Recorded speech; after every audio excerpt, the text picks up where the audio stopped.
영적 세계의 비밀을 알기 위해서 정말 중요한 것은 바로 말씀 안에서 하나님을 만나야 되는 것입니다. 그래서 말씀을 통해서 하나님을 만나는데 하나님께서는 이 세계야말로 리얼한 실제의 세계다라는 말씀을 하시죠. 리얼한 세계고, 그래서 이 성경 말씀을 통해서 하나님의 임재를 체험하게 되고 하나님이 내 인생 속에서 나의 인생의 중심을 딱 붙잡으시고 주도적으로 그분을 이끌어 가십니다. 이끌어 가시는데, 그런데 정말 중요한 게 있습니다. 마음을 관리하는 것에 있다는 거죠. 우리는 이 영적 세계는 바로 내 마음이 어떠냐에 따라서 하나님을 깊이 체험할 수도 있고 그 반대가 될 수도 있습니다. 그래서 하나님께서 뭐라고 우리에게 요청하시냐면은 하나님을 사랑하래요. 하나님께서 사랑하래요, 우리도록. 우리는 하나님을 사랑한다고 말은 해요. 하나님을 사랑한다고 말은 하지만 사실 내 마음을 보면은 과연 하나님을 사랑하고 있나? 그걸 어떻게 우리가 내 마음속에 하나님을 사랑하는지 아닌지 점검할 수가 있을까요? 내 지정의를 살피는 것입니다. 지정의. 우리가 계속 지정의를 살피고 있지 않습니까? 우리 생각과 감정과 의지, 이것이 우리는 지금까지 어떤 모습으로 살아왔습니까? 하나님을 등지고 살아왔습니다. 하나님을 등진 상태의 생각과 감정과 의지, 이것을 가지고 세상을 경험하며 살아왔다라는 거죠. 나의 생각과 나의 감정과 나의 이 의지가 결국은 하나님의 하나님과 하나님의 말씀에서 멀리 떨어져 있는 상태에서 자기 중심적인 이 세계관, 자기 중심적인 이 사고 속에서 만들어낸 지정의가 바로 사르스였고 우리가 지금까지 살아왔던 삶의 모습이었습니다. 하나님은 말씀하세요. 그런 지정의는 하나님을 사랑하는 것이 아니다 라는 말씀을 하십니다. 근데 우리가 교회를 다니면서 하나님을 사랑해야 됩니다. 하나님은 사랑이십니다. 우리도 또 하나님을 사랑해야 됩니다 라고 하는 말을 많이 들었기 때문에 여러분 하나님을 사랑하십니까? 라고 질문을 하면 아멘 하고 목이 터지게 아멘 소리를 합니다. 그런데 하나님은 속지 않으십니다. 하나님은 우리의 지정의, 우리의 영혼 몸을 지금도 실시간적으로 불꽃 같은 눈으로 살펴보시는 하나님이십니다. 그래서 우리가 이 지정의가 그동안에 하나님과 분리되어서 살아왔다라는 것을 인정을 해야 합니다. 하나님과 분리되어 살아왔다라는 것은 하나님의 말씀과 분리되어서 살아왔다라는 것입니다.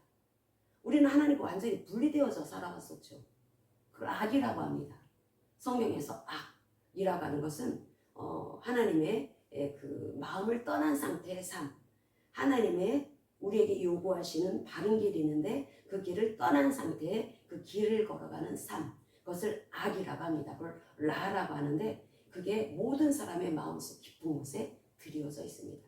그것을 어둡다라고 표현을 한다는 거죠. 성경은 어둡다. 네 마음이 칠흑같이 어둡구나 라는 말씀을 하십니다. 우리 마음이 하나님을 등지게 되면 하나님을 반역하게 되고 그러다 보면은 우리 마음은 점점 더 어두워지게 됩니다. 어두운 상태에서 세상에서 성공할 수도 있는 것이고 세상에서도 잘 나갈 수가 있는 것입니다. 그런데 하나님 말씀하십니다.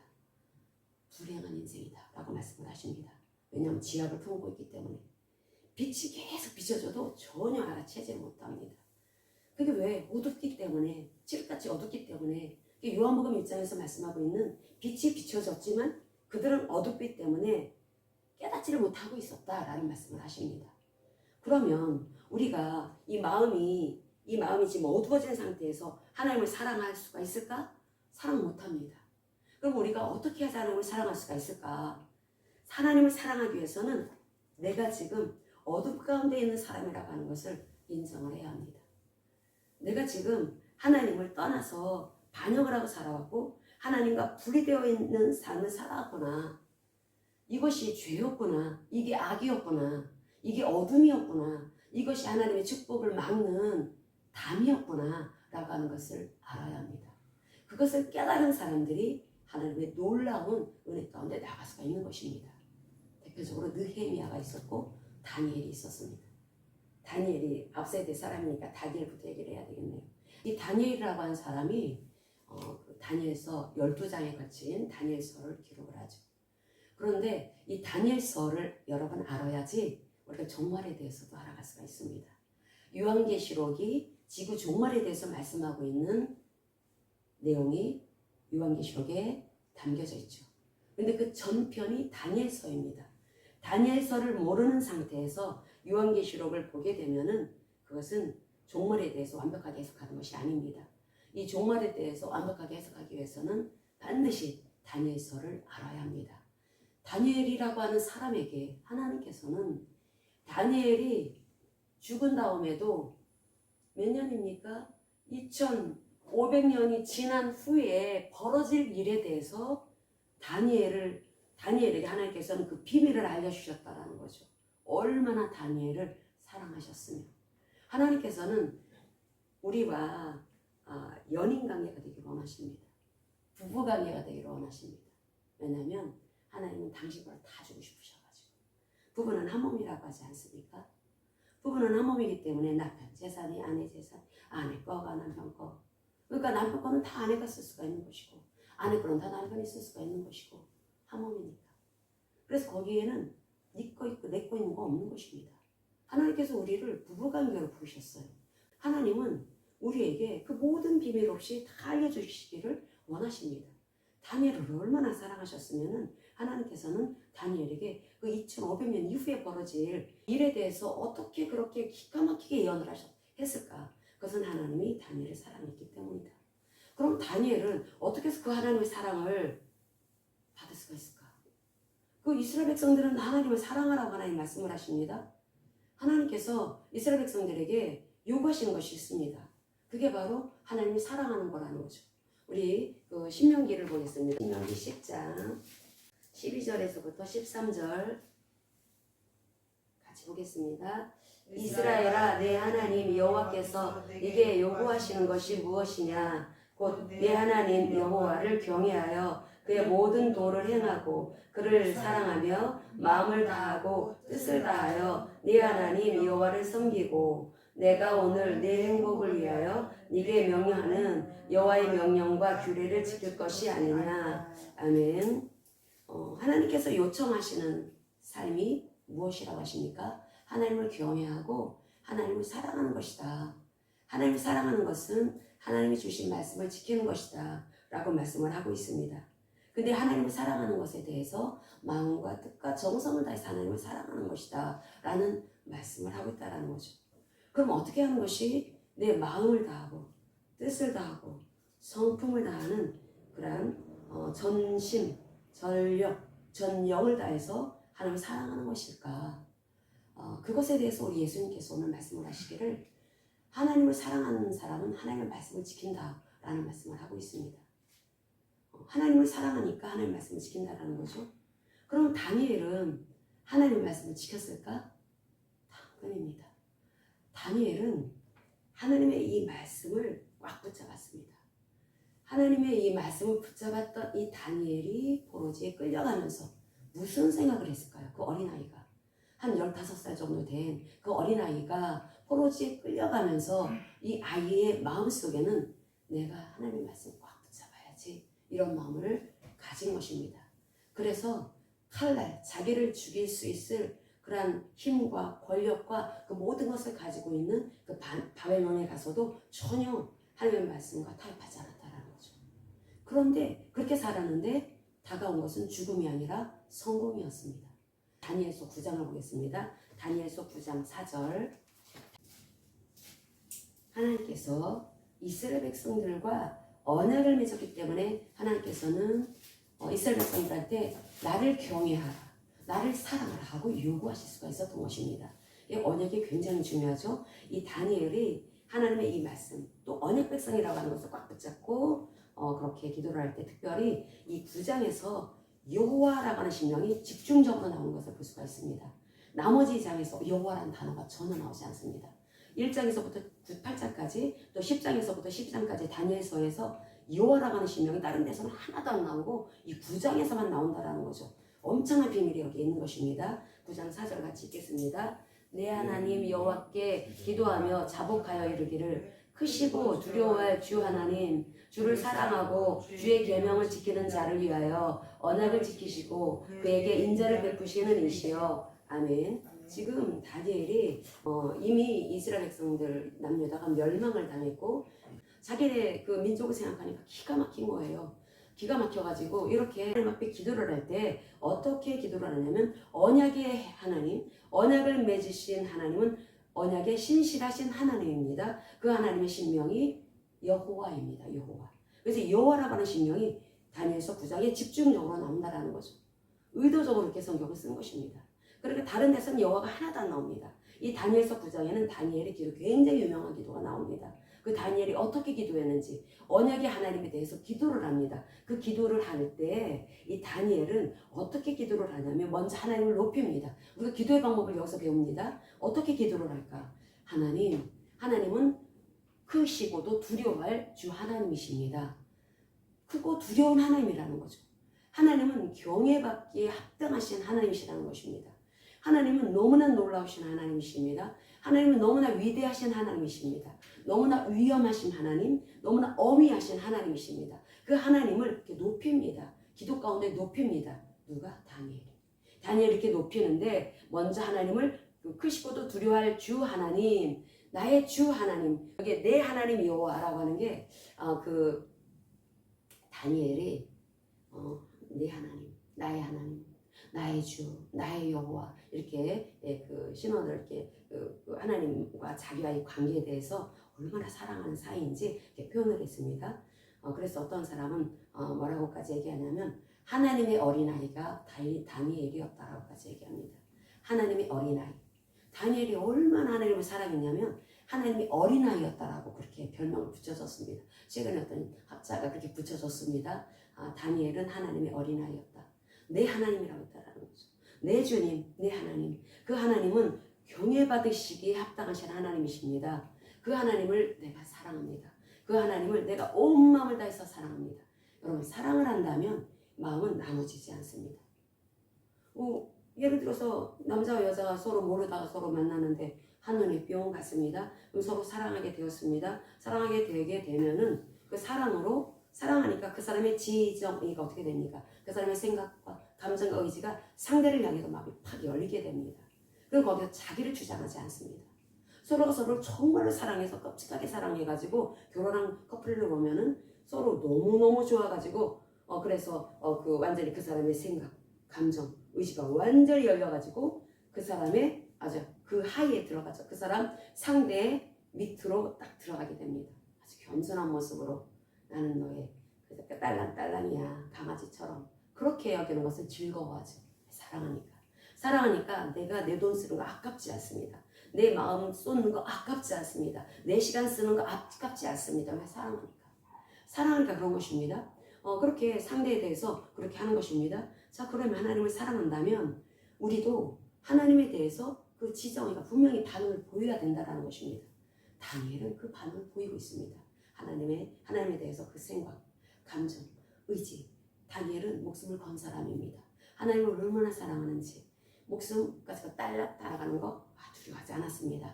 바벨론 얼마나 무서운 바벨론입니까? 바벨론은 전쟁이 벌어졌다면은 아시리아 못지않게 아주 잔혹하게 끔찍하게 짝이 없던 그런 군사들이었다라는 거죠. 잔인하게 사람들을 칼로 죽여버렸던 사람들이 바벨론의 군사들이었습니다. 근데 다니엘은 무서워하지 않습니다.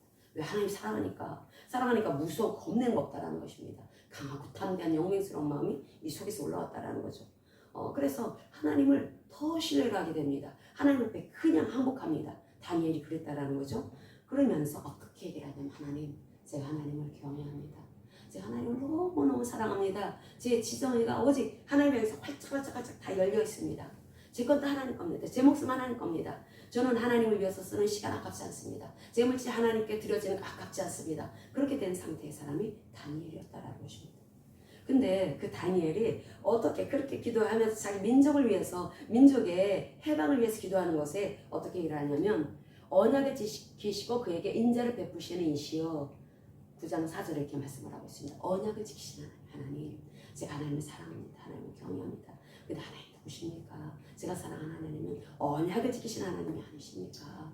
그래서 언약 갖고 하나님 앞에 딱 들이밀었다라는 거죠. 자, 하나님 70년 포로 생활이 끝나면 하나님께서는 우리 백성들, 언약 백성, 이스라엘 백성들을 고토로 돌려보내주신다라고 약속하셨습니다.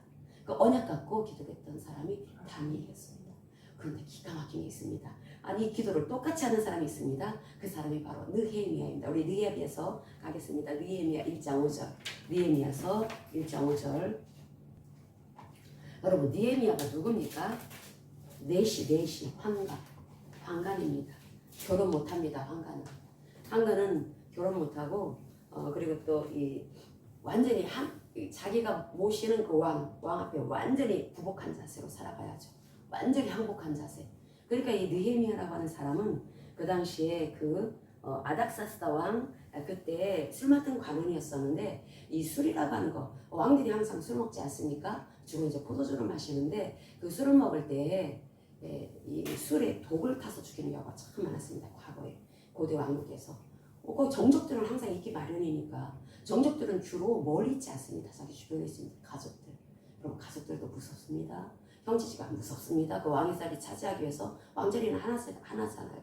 그 자리 차지하기 위해서 자기 형제 없습니다. 자기 아버지 없습니다. 죽여버리고 그냥 자기가 그 자리 차지한다라는 거죠. 그러니까 술 맡은 관원은 누구를 시키느냐? 아주 신뢰할 수 있는 사람을 옆에다 측근해 둡니다. 근데 그 사람을 결혼해서 사게 되면은 거기에 외측 관계가 생기게 되겠죠.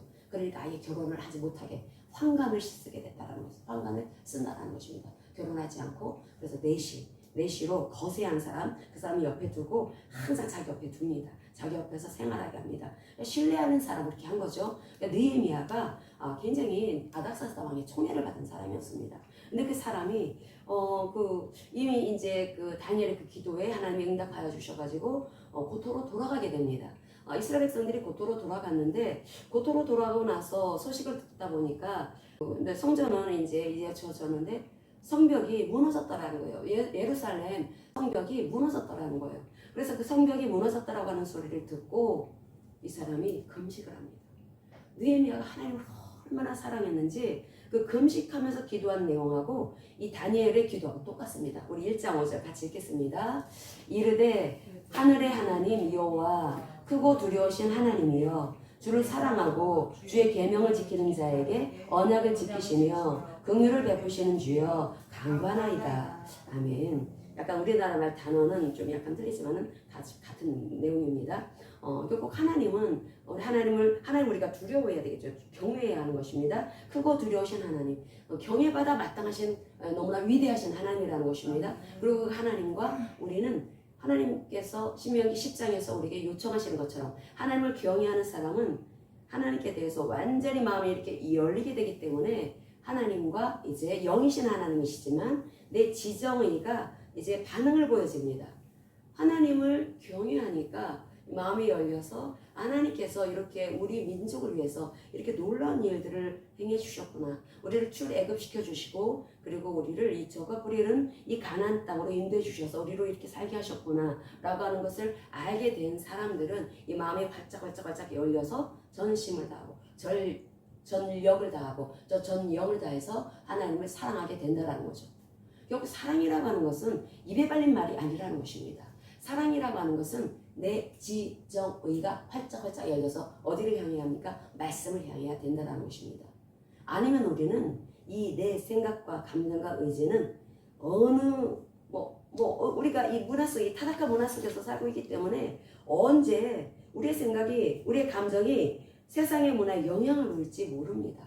우리가 오늘 그렇게 살지 않았다 하더라도 내일은 어떻게 될지 모른다라는 것입니다. 우리가 만나는 사람들이 그렇게 세상에 영향을 입는 지정의가 완전히 타락한 세상에 마음이 활짝 열려진 그런 타락한 모습을 가지고 있는 그런 사람들을 우리가 만나고 있기 때문에 우리가 그 사람들의 말 한마디, 그 사람들의 어떤 그 말이 나에게 영향을 줄 수도 있다는 거죠. 그렇기 때문에 우리의 지정의 관계는 정말 중요합니다. 하나님께서 우리가 하나님과 분리되어 살아갈 때 우리를 십자가의 그 끔찍한 그 형벌을 받으시고 십자가의 사랑으로 우리의 그 사랑을 보여주셨습니다. 그런 다음에 그 사랑을 하나님의 그 전심을 다하신 사랑, 전력을 다하신 사랑, 전영을 다하신 사랑 우리에게 먼저 보여주셨습니다. 그게 바로 십자가 사랑입니다. 그 사랑을 보여주셨기 때문에 우리도 그렇게 살아갈 수 있다라고 말씀을 하십니다. 우리가 요한 1서를 보겠습니다. 요한 1서 4장 9절에서부터 10절까지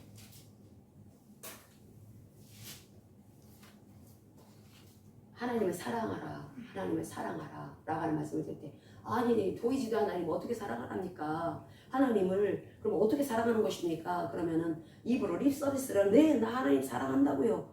하나님 사랑한다고요. 왜 베드로가 하나님 예수님 배신하고 나서 예수님께서 부활하시고 나서 베드로 이제 만나실 때 그때 요한복음에 보면은 네가 나를 사랑하냐? 네가 나를 사랑하냐? 라고 이렇게 질문을 하시죠. 질문을 하실 때 베드로는 예수님이 아가페 사랑으로 나를 사랑하냐고 질문하셨는데 대답은 그렇게 안 합니다. 필레오의 사랑, 인간의 우정으로서의 사랑으로 내가 당신을 사랑합니다. 그렇게 대답을 하죠. 그런데 하나님 우리 요구하시는 사랑은 그런 사랑 아닙니다. 필레오 사랑이 아니라 아가페 사랑입니다. 그런데 그것이 지정의가 열린 사랑을 말하는 거죠. 우리 요한일서 4장 9절에서부터 10절까지 같이 읽겠습니다. 하나님의 사랑이 우리에게 이렇게 나타난 바 되었으니 하나님이 자기의 독생자를 세상에 보내심은 그로 말미암아 우리를 살리려 하심이라. 사랑은 여기 있으니 우리가 하나님을 사랑한 것이 아니요 하나님이 우리를 사랑하사 우리 죄를 속하기 위하여 화목제물로 그의 아들을 보내셨음이라. 아멘. 하나님이 우리를 먼저 사랑하셨대요. 그 사랑하신 클라이맥스가 어디 절정이 바로 십자가에서 화목제물로 죽으신 거라는 거죠. 예수님께서 화목제물로 십자가에서 죽으셨습니다. 그것이 바로 나를 향하신 하나님의 사랑을 보여주신 거라는 것입니다. 그게 깨달아져야 된다는 것입니다. 이게 지식으로 들어오면 안 됩니다. 지식으로 들어오면 네 맞습니다. 그게 요한일서 4장에 따른 내용도 알아요. 어떤 사람들은 네 하나님께 사랑하신 거 알아요. 저도 우리 사람 사랑합니다. 그러면 그 하나님을 사랑한다는 그 사람이 하나님 무엇을 보실까요? 지정의와 영혼 몸을 보십니다. 영혼 몸을 보실 때 뭐를 보실까? 그 사람의 삶을 보신다라는 거죠. 언행심사를 보신다라는 것입니다. 우리 언행심사는 우리가 이것이 날마다 훈련되지 않으면은 우리 그게 심판의 기준이 바로 그거니까. 우리 주님 곧 오십니다. 주 오실 때 누가 들림받을까요? 들림받은 사람 하나님이 그 들림받은 사람들은 들림받지 못한 사람들이 항의할 수 없게 하시는 것이 바로 그겁니다. 언행심사. 그럼 이 언행심사라고 하는 것이 어디서 나오는 것인가? 바로 이 말씀 속에서 내가 하나님의 마음과 어떻게 연결되어 있는지 그걸 통해서 나타나는 것입니다. 하나님은 말씀을 통해서 우리에게 가르쳐 주십니다. 세상은 어떻습니까? 계속 떼어냅니다. 하나님의 말씀을 따라서 살아가려고 하는 나를 계속 떼어냅니다. 교회 목사들도 말씀 안 봐도 된다라고 얘기하는 사람들도 있습니다. 제가 성령사역하는데 갔을 때 성경을 덮어놓고 보는 겁니다. 덮어놓고 막 이렇게까지 그걸 유머라고 하면서 막 할 때 저는 이제 아무것도 모르니까 깔깔거리고 웃었죠. 예수 믿은 지 얼마 되지도 않은 사람이 그런데 갔으니 뭐 그게 다 맞는 말인 줄 알았으니까 그런 것입니다. 오늘날에도 교회 오래 다녔어도 덮어놓고 믿으라고 하는 말에 속는 사람들 굉장히 많습니다. 성경은 열어놓고 봐야 합니다. 성경은 날마다 봐야 합니다. 왜냐하면 성경이 곧 하나님이시니까. 성경을 통해서 하나님은 우리를 만나십니다. 우리가 그래서 우리 이 생각, 감정, 의지가 하나님의 말씀으로 다루어져 나가야 된다는 거죠. 그래서 메시지가 굉장히 중요하다는 것입니다. 이 강단의 메시지가. 성도들이 뭐 어디서 듣습니까? 세상에서 듣습니까? 유튜브를 통해서 듣습니까? 여러분 유튜브 잘못 들었다 큰일 납니다. 유튜브 가짜 엄청나게 많고 요즘에는 AI 기술이 굉장히 발달해갖고 AI 기술로 얼마든지 요청을 하면은 딱딱딱딱딱딱 켈빈의 교리 이렇게 해서 집어넣어가지고 그래서 근사하게 만들어냅니다. 요즘은 지금 사기꾼들이 버글버글한 세상에서 살고 있습니다. 그런데 이 사기꾼들이 하나님 말씀 갖고 그 사기를 친다라는 거죠. 왜? 돈벌이 수단이 되니까. 구독자 많이 늘리기 위해서 또 조회수 많이 늘리기 위해서 그렇게 하고 있습니다. 절대 소음은 안 됩니다. 그런데 이 세상은 그렇게 어쨌든 우리를 하나님과의 관계 속에서 떼어내려고 합니다. 이 떼어내가지고 그래서 계속 분리시키려고 한다라는 거죠. 하나님은 어떻습니까? 십자가의 그 사랑을 통해서 우리의 마음이 열리기를 원하십니다. 예수님께서 우리에게 베풀어 주신 그 피사랑, 그 사랑은 내가 어떤 상태에 있다가 건진받게 되었는지 이것을 알을 때 우리의 마음이 열리게 되는 것입니다. 우리가 이 피사랑으로 인해서 받게 된 이 은혜가 무엇인지를 모르게 되면은 우리는 그냥 지식으로는 알고 있어도 삶은 전혀 말씀에 반응하지 않은 그런 하나님을 서운하게 하고 하나님을 슬프게 하는 삶을 살아갈 수가 있습니다. 하나님은 우리의 이 마음, 이 지정의가 계속 말씀에 반응하기를 원하십니다. 강제하지 않으십니다. 강제하지 않으시고 강요하지 않으십니다. 다만 하나님을 알으라는 것입니다. 하나님께서는 말씀을 통해서 하나님의 어떠하심을 보여주십니다. 하나님의 위대하심, 하나님의 막 지극히 크신, 크고 놀라우신 하나님의 능력, 전능하심. 하나님이 이 창조, 이 천지 만물, 이 우주를 창조하신 하나님이시다. 그 전능하신 하나님이시다. 그 전능하신 하나님이라고 하는 것을 하나님은 알기를 원하시죠. 그래서 창세기 1장에 천지를 창조하시는 스토리가 나오는 것입니다. 그런 다음에 창세기 3장에 사람이 죄를 짓게 되었죠. 죄를 짓게 되었기 때문에 마음이 어둡게 되었습니다. 마음이 어둡게 되면 어떻게 살아갑니까? 자기가 옳다고 여기는 대로 살아갑니다. 그렇게 살아가면서 열심을 낼 수가 있습니다. 그렇게 잘못된 길을 가면서도 그게 인생인 줄 알고 그렇게 잘못된 길, 왜곡된 길에서 그렇게 그 넓은 길, 지옥을 향해서 갈 수 있다는 거죠. 그래서 하나님께서는 계속 다가오십니다. 인생들에게 다가오십니다. 그리고 언약을 체결하시죠. 왜냐하면 왜 언약을 체결하실까요? 언약을 체결하다라고 하는 것이 페리트. 하나님께서 이 언약을 체결한다라고 하는 것은 이게 베다, 자르다라는 뜻을 가지고 있는데 근데 하나님께서 너희들은 마음의 할례, 육체의 할례만이 아니라 마음의 할례도 받아야 된다라는 말씀을 하십니다. 마음이 잘라져야 된다라는 거죠. 어느 때 우리의 마음이 쫙 찢어질까요? 이 굳은 마음이 언제 찢어질까요? 이 어둠으로 가득한 내 마음이 언제 항복을 할까요? 그것은 하나님이 어떠하심을 할 때 그게 그렇게 된다라는 것입니다. 이스라엘 백성들이 그래서 그 토라의 말씀을 통해서 토라의 말씀 창세기에서부터 이 신명기까지 그 말씀을 통해서 또 토라 중에 토라 그것이 바로 신명기입니다. 신명기의 말씀을 통해서 하나님께서는 이스라엘 백성들이 언약 백성이라고 하는 것을 잊지 말고 꽉 붙잡아야 될 말씀에 대해서 거기에 얼마나 에키스의 말씀이 거기 담겨 있는지 모릅니다. 느헤미야가 또 다니엘이 그렇게 그 말씀을 꽉 붙잡았다는 거죠. 그 말씀을 붙잡았던 사람들이 승리의 삶을 살아간 것입니다. 그 말씀을 붙잡았기 때문에 그래서 하나님을 절대적으로 신뢰하고 그래서 나를 부인하면서 살아갈 수 있었던 것이 바로 다니엘이 또 느헤미야가 가능했기 때문에 그렇게 다니엘은 그 시대에 최고의 꼭지점까지 올라갈 수 있었고 또 느헤미야는 또 그 느헤미야 시대에 꼭지점까지 올라갈 수 있었던 것입니다. 그 비결이 성공의 비결은 다른 것이 아니라 하나님과의 교제, 하나님과의 관계에 있었던 것이다 라고 하는 말씀을 우리에게 이 성경을 통해서 알려주고 계시죠. 자, 그러면 우리가 하나님과 사랑의 관계라면은 우리의 이 정말 중요한 것이 어떤 것입니까? 마음입니다. 마음. 우리 지정이라고 하는 것을 말할 때 그게 뭐예요? 혼이죠. 혼. 몸에 종속된 혼. 그런데 우리가 그 쌀국수로 그렇게 살아갔습니다. 근데 그것을 한마디로 말하면 마음입니다. 마음. 마음은 우리의 그 감정이 있고 우리의 생각이 있고 의지가 있죠. 그런데 이 마음이 누구랑 만납니까? 하나님과 만나는 것입니다. 그럼 하나님과 만나는데 하나님은 우리가 부부관계다, 연인관계다라고 하는 말씀을 하십니다. 그럼 나의 이 생각과 감정과 의지가 하나님의 전능하심, 하나님의 창조주 되심, 하나님의 구원주 되심이라고 하는 것을 내가 인정을 할 때 나는 지금 칠같이 어두운 삶을 살았다. 나는 내가 바른 길인 줄 알고 살았는데 이게 지옥 가는 길이었구나. 내가 정말 잘 사는 길인 줄 알고 살았는데 나는 내 마음 하나도 내가 다스리지를 못하고 있대. 내 마음속에 왜 이렇게 우울함이 올라올까? 내 마음이 왜 이렇게 갑갑할까? 분명히 내 마음속에서 벌어지는 일인데 내 마음속에서 왜 이렇게 두려움이 올라올까? 내 마음에는 왜 이렇게 열등감, 어떤 죄책감, 왜 정죄감이 올라올까? 내 마음 안에서 벌어지는 일인데 내가 어떻게 못한다라는 것입니다. 근데 하나님께서는 이게 마음 안에서 이렇게 벌어지는 일인데 그래서 하나님께서 우리를 초청하신 것입니다. 살려주려고. 하나님께서 왜 연합이라는 말씀을 하실까?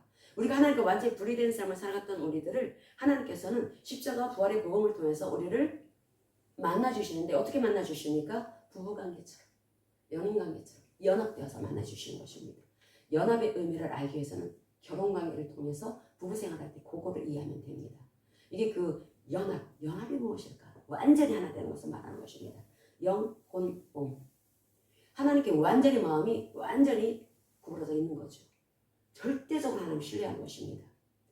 전심, 전영, 력을 다해서 전 혼을 다해서 하나님을 사랑하는 것. 그게 가능하대요 우리가. 왜? 하나님의 형상으로 지어졌기 때문에. 언약 백성은 하나님이 어떤 분인지 알으라고 토라의 말씀을 주셨습니다. 그리고 토라의 말씀 속에 인간은 어떤 존재에 대해서 말씀을 하셨습니다. 인간, 나라고 하는 사람은 어떤 존재인가? 내가 얼마나 약한가? 나라는 사람은 누군가의 한마디의 말로도 상처를 받을 수가 있는 사람이 바로 나라는 사람이라는 것입니다. 나라는 사람이 그렇게 약하다라는 거죠.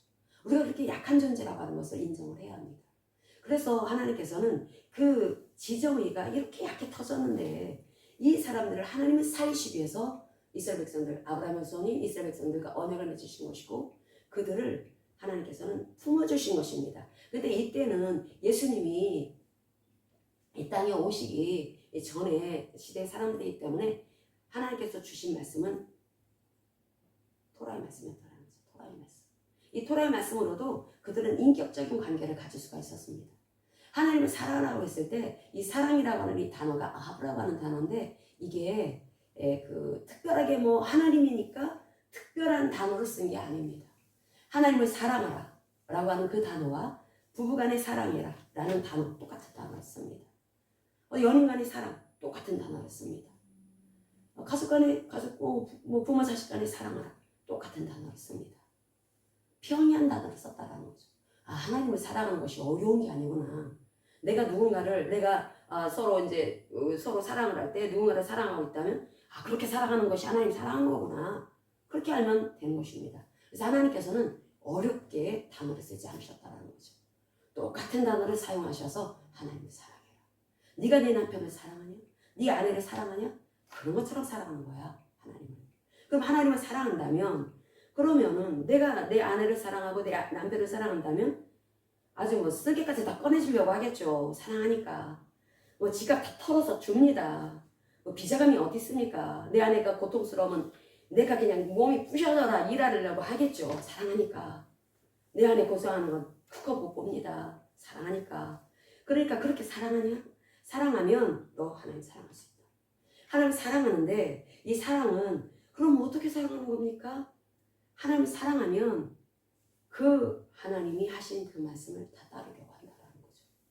그렇게 살았던 사람이 다니엘이었고 느헤미야였습니다.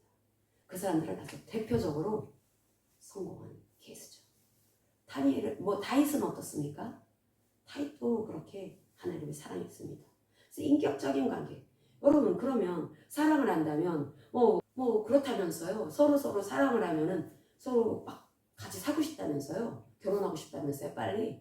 그게 서로 사랑하는 사람, 상대한테 뿅 빠진 사람의 한결같은 마음이라는 거예요. 서로 집을 바래다 줄 때 이제 남자친구가 여자친구 집에 바래다 주면은 여자친구는 또 남자친구 집까지 가래다 준다고 하고 그러면서 왔다 갔다 하면서 시간 다 협의하면서도 초탈하는 거라는 것입니다. 그게 완전히 지정이가 완전 세게 빠진 상태, 완전히 상대에 완전히 뿅 갔다라는 것입니다. 하나님께서 그렇게 우리에게 그런 걸 요구하시는 것입니다. 그렇게 할 수 있겠습니까? 하나님 그렇게 할 수 있겠습니까? 가능하다라는 거예요. 근데 그게 가능한데 그래서 하나님 알려주세요. 십자가의 사랑을 봐라. 그 십자가의 그 사랑이 있기 때문에 네가 오늘 우울하지 않고 네가 오늘 그 누군가의 말 한마디에도 전혀 까딱하지 않을 수 있는 삶을 살아갈 수가 있는 것. 십자가 사랑이기 때문이다. 그 사랑이 있으면 이 지정이가 분리되어 있을 때 하나님의 말씀과 분리되어 있을 때 하나님과 분리되어 있을 때에는 그냥 내가 중심에 있어가지고 그냥 내 자존심만 생각합니다. 내 자존심만 생각하고 저게 왜 나를 이랬을까 저랬을까 그러면서 거기서 씩씩거리고 막 그럽니다.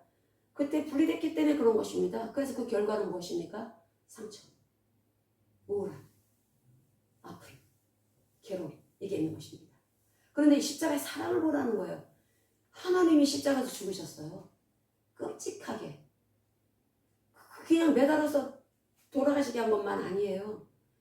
우리가 언제 기회가 되면 이스라엘 갈 수 있을까? 근데 이스라엘에 거기에 성지순례 코스 가운데 예수님이 너무 십자가가 너무 무거워가지고 그 통나무 한 개만 메셨다는데도 그게 무지무지 무거워가지고 그게 한 50kg라나?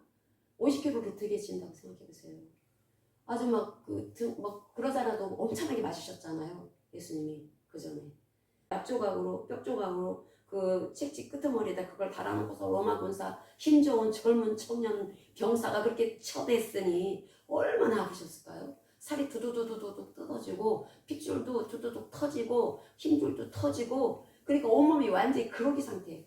되게 그렇게 로마 병사로 인해서 채찍을 맞으면 그때 죽는데요. 기절하고 죽는데요. 근데 예수님은 십자가에서 죽으셔야 했기 때문에 그리고 예수님은 사실은 하나님이시기 때문에 죽을 수도 없어요. 생명 자체이신 분이니까. 죽음이 죄가 없으신 분이라 그분은 당신이 생명을 포기하지 않는 이상은 죽을 수도 없습니다. 그분은.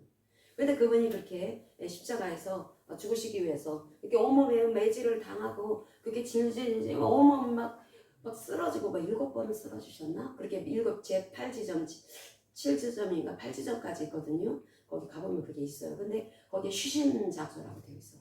예수님께서 너무 힘들어가 첫 번째 쉬신 장소, 두 번째 쉬신 장소, 너무 지쳐가지고 막 그렇게 막 그 피는 줄줄줄줄 흐르셨겠죠. 그렇게 그럼 피가 흐르면은 60%만 이렇게 흘려도 되게 쇼크사한데요. 예수님 얼마나 많이 흐르셨을까요? 그런데 그렇게 흐르시면서 이렇게 가셨습니다. 그러면서 예수님께서 흐르신 것이 너의 그 질병, 예수께서 채찍에 맞심으로 너의 정신의 질병, 육체의 질병 다 낫게 하셨다라고 말씀을 하십니다. 그 말씀입니다. 그걸 믿습니까, 여러분? 예수님이 채찍에 맞심으로 내가 나았다라는 거죠.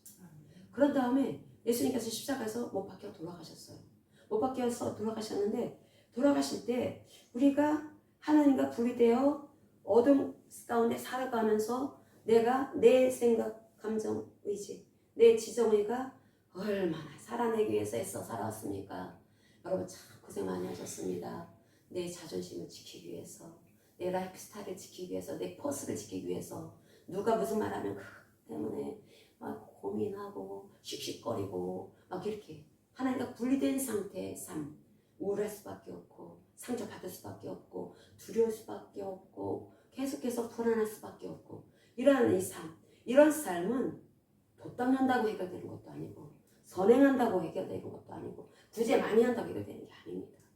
이 문제는 이게 죄로 인해서 들어왔기 때문에 이 자기중심적이고 이기적인 이 죄된 본성을 가지고 또 악한 마귀가 그 배후에서 조리돌림을 하고 있기 때문에 계속 그걸 배후에서 조종하고 있기 때문에 그 누구도 빠져나올 수가 없다는 거죠. 그 늪이라고 얘기하지 않습니까? 늪이라고. 만약 우리가 늪에 빠져있는 상태에 있었습니다. 그래서 어떻게 빠져나올까? 창조주가 오셔야 된다는 것이네. 창조주가. 그래서 그 창조주가 이 땅에 우리와 같은 몸을 입고 오셔야 됐고, 그래서 우리와 같은 몸을 입으셔야 되는 것은 우리가 그 몸을 가지고 계속 죄 짓고 살아가니까 죄 짓고 살아가는 날이 많을수록 우리는 우울할 수밖에 없고 두려울 수밖에 없고 열등감으로 찌들고 죄책감으로 찌들고 정죄감으로 찌들고 이미 지옥이 그 마음속에 있는 것입니다. 사람들 속에. 근데 교회를 다니고 예수님을 믿어도 그런 사람들이 많은 세상에 살고 있어. 우리가 왜 그럴까요?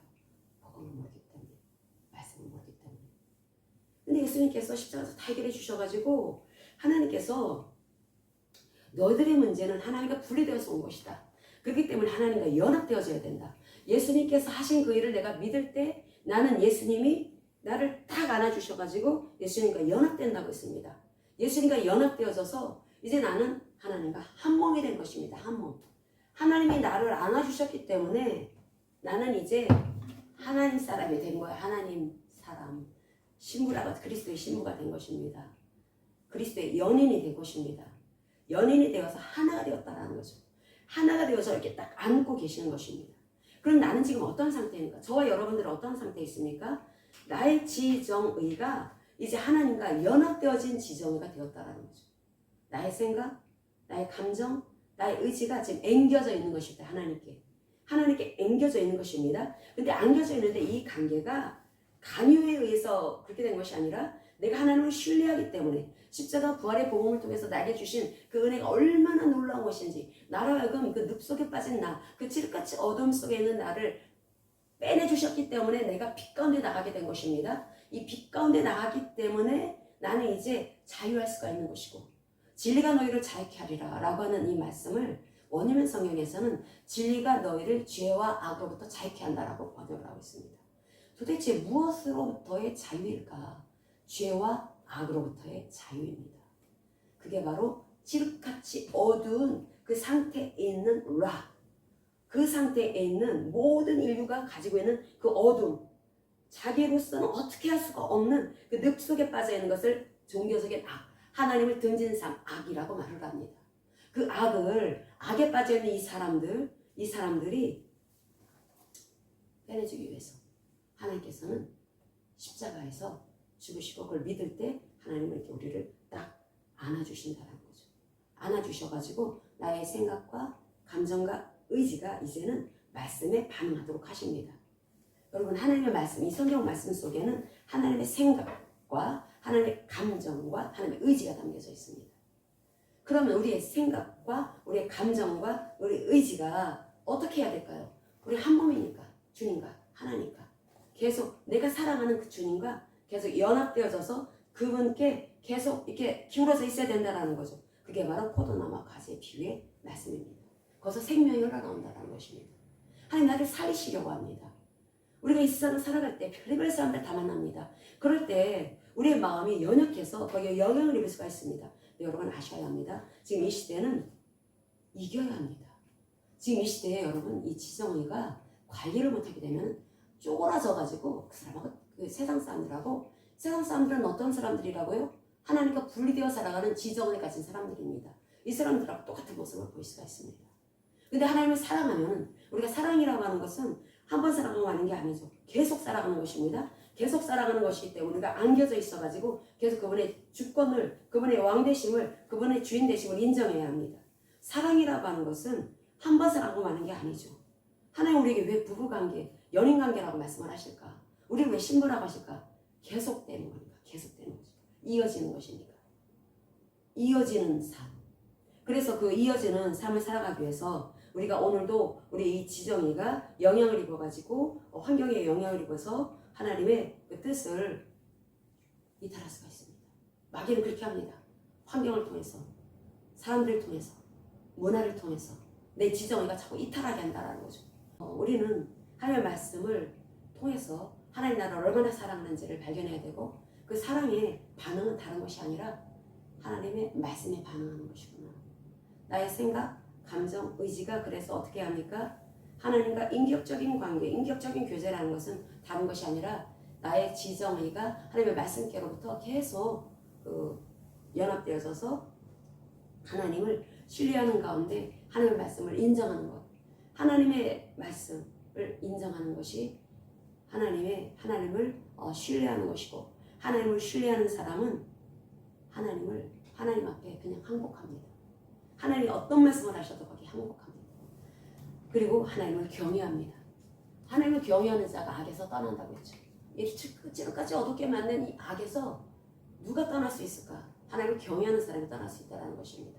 그리고 그 하나님이 베풀어 주신 십자가 부활의 그 복음, 그 은혜에 대해서 우리는 날마다 하나님을 신뢰하면서 하나님의 그 말씀께 완전히 항복한다면 우리의 감정은 항상 하나님을 사랑하고 하나님을 경외하는 마음으로 계속 이어지게 될 것이며 악에서 떠난 삶을 살 것입니다. 베풀어 주신 그 은혜에 대해서 항상 믿음으로 내가 나를 바꿔나간 삶, 변화되어지는 삶. 무엇입니까? 영으로서 몸의 행실을 죽이는 삶입니다.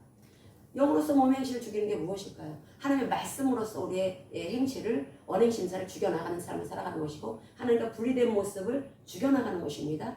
그리고 또 성령께서 또 감동으로 그렇게 하실 수가 있죠. 그래서 이렇게 죽여나가는 삶을 살아가고 이것을 해야 합니다. 하나님을 사랑한다면 우리는 실시간적으로 계속 공급을 받아야 합니다. 그게 생명의 공급이고 그리고 우리가 이탈되려고 할 때 하나님 말씀하십니다.